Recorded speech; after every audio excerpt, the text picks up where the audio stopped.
Restaurant अभी open हुआ है, ठीक है? सोई ध्यान से काम करना है, कस्टमर का कोई कम्प्लेन नहीं आना चाहिए, ठीक है? और তোমরা ঠিকমতো কাজ টাজ করো, ঠিক আছে? যদি কোনো সমস্যা হয় আমাকে বলো। আচ্ছা ঠিক আছে। ঠিক আছে, যাও কাজে লেগে যাও। ঠিক আছে চলো। আয় বন্ধু আয়, কাম করে আইছি, একটু জিরাই নেই, পরে বাসায় যামনি। কি রে ব্যাগটারে জেনে এনে রাহসকে এক জায়গায় রেহা পাওয়া যায় না? কে রে দালাল যে আমগো পাঠাইলো কোনো খোঁজ খবরই নিতেছে না। ভালো কাজের আশা দিয়া পাঠাইলো, ভালো কাজও দিল না। এই যে আমাকে রোদের মধ্যে আইনা ফেলাই রাখছে, কোনো খোঁজ খবরও নাই। কি কমু, দালালের তো কথা ছিল আইনা কাজ দিব, কাজ তো দিছেই। আমগোরে এনে এতে ভালার কি কাজ দিব? আমরা তো আন্ডার মেট্রিক পাস, এতে ভালা কামের যোগ্য না। বাদ দিছে তো এটা বাদ দেও, যাও আর হয়েছে, এখন কাজ করে আইছি, আপাতত একটু রেস্ট করে চল বাসায় জায়গা। চল বাসায় জায়গা, বাসায় গিয়ে রেস্ট নিয়ে গিয়া দে আমার ব্যাগটা দে, চল। কিরে বন্ধু, কি খবর তোর? তোর যে 4টা লোকের আওয়ার কথা, ফ্লাইটের কথা, অগো কি খবর লইছস যে দুবাই পৌঁছাইছে কিনা? খবর লমু কি, অগো ভিসা দিছি, টিকিট দিয়ে দিছি, আইবো না অগো মন মতো। আমার কি কাজ, আমার কাজ তো শেষ। তারপরেও তোর যে লোকগুলো আইতাছে এরা কিন্তু ভালো কাজ পাইতাছে না। আসসালামু আলাইকুম। বড় ভাই ভালোই তো আছেন, আলামায় আসছেন, ভালো ভালো পোশাক আশাক করতেছেন, খাইতেছেন। এই যে না মরুভূমিতে ফালাইছেন, এই কাজ কেমনে করি কইছে? এত কষ্টের কাম মানুষের মানুষ আপনি কই আনছেন এক কথা, এখন এই যে মরুভূমিতে ফালাইছেন, মরুভূমিতে সারাদিন থাকা লাগে, বৃষ্টি নাই পানি নাই, এখন কেমনে কি করি? তোমরা আইতে চাইছো, আমার কাছে ভিসা ছিল, আমি তো ভালোর জন্য আইনা দিছি। তোমগো কাজ করতেছে না মানুষ এই দেশে, এই কাজ এখন যার নসিবে যেটা আছে ওইটা হইব।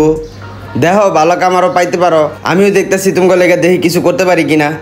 ভাই আমগো তো আনছেন এই ভিসা দিয়া, নেক্সট টাইম এই ভিসা দিয়ে আর কাউরে আইনেন না, আর কারো ক্ষতিও করেন না।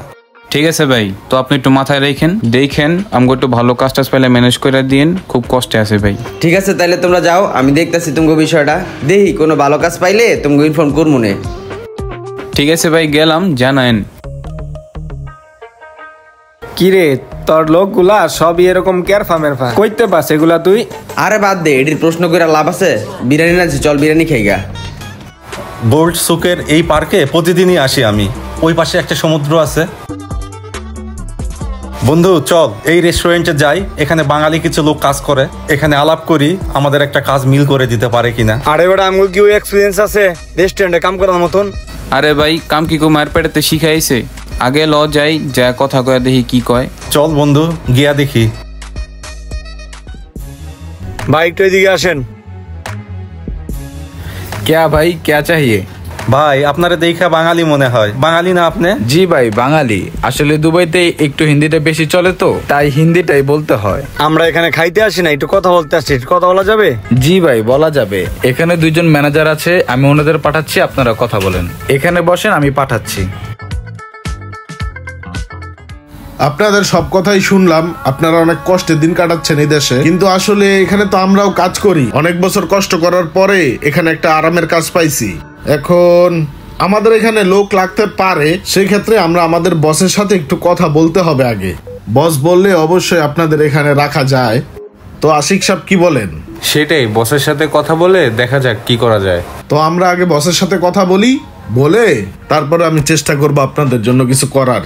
বস আপনি মন থেকে চাইলে একটা কিছু করতে পারবেন, আমাদের জন্য কিছু একটা ব্যবস্থা করেন ইনশাল্লাহ। আপনি আমার দেশি মানুষ, বাংলাদেশি মানুষ, আপনি চাইলে পারবেন আমাদের জন্য কিছু একটা করতে। আপনি একটু চেষ্টা করে দেখেন, আপনি চেষ্টা করলে পারবেন আমগো কিছু একটা করতে। ঠিক আছে সমস্যা না, আমি বসকে জানাচ্ছি ব্যাপারটা, বস দেখি কি বলে, তারপর আমি আপনাদেরকে জানাবো। হ্যাঁ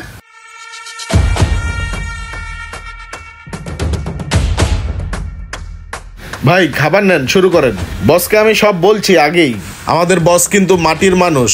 বস এই দেশে যখন প্রথম আসছিল, বসও কিন্তু অনেক কষ্ট করছে, আর জীবনে বহুত কাঠখড়ি পুড়ে তারপরে আস্তে আস্তে বস একটা রেস্টুরেন্টের মালিক হয়েছে। তো যাই হোক, প্রবাসীদের জন্য বসের অনেক মায়া।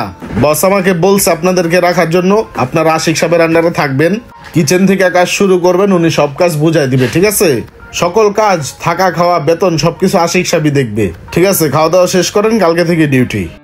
প্রবাসে যারা কষ্টে আছে, দালালদের চক্রে ফেসে আছে, আমরা যারা একটু সচ্ছল আছি, তাদেরকে যদি একটু সাহায্যের হাত বাড়িয়ে দেই, তাহলে আমার মনে হয় অনেক বড় উপকার হবে তাদের। ভিডিওটি ভালো লাগলে অবশ্যই শেয়ার করে দেবেন প্লিজ।